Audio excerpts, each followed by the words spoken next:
When people say, no, our problem is this, our problem is that, we say, no, our problem is that God created the world. And God created man, and he put man in the garden to keep the garden, and he gave the man a command. And he held that man to perfect, perpetual obedience to that command, and he promised him life if he kept it, and death if he didn't. And he didn't keep it, he ate. And because he ate, because of that one man, sin entered the world, and death through sin. And everyone born from that man through ordinary generation inherited that man's sin nature. And because of that sin nature, sins proceed from it. And our world is broken because of that sin. And we stand guilty before a holy and righteous God. And we know that he's holy, and we know that he's righteous, and we crave justice. But the problem is that if God gives us justice, we all die.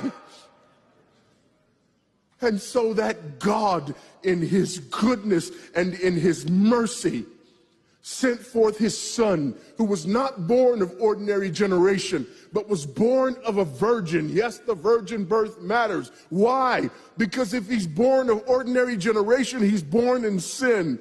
But because he's not born of ordinary generation, he's not born in sin. He's clean of sin. His record is clean.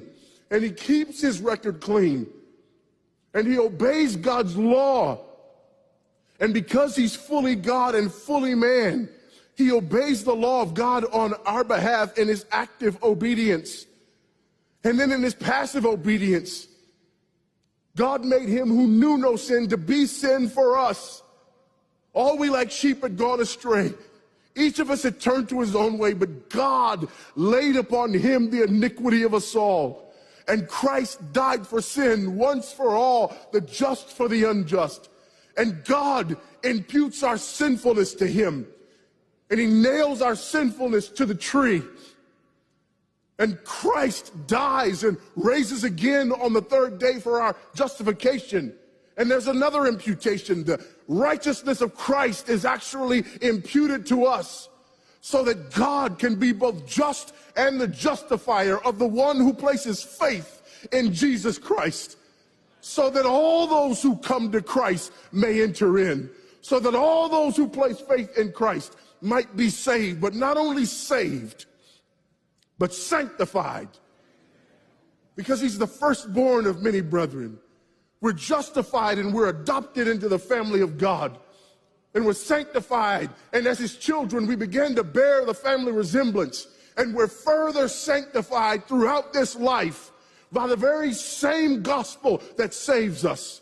Until one day when it's all said and done, we're not just saved from the penalty of sin.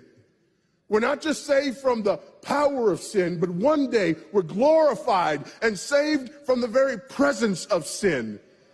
That's the gospel that we preach. That's the gospel that we need. And that's the gospel that's more than enough.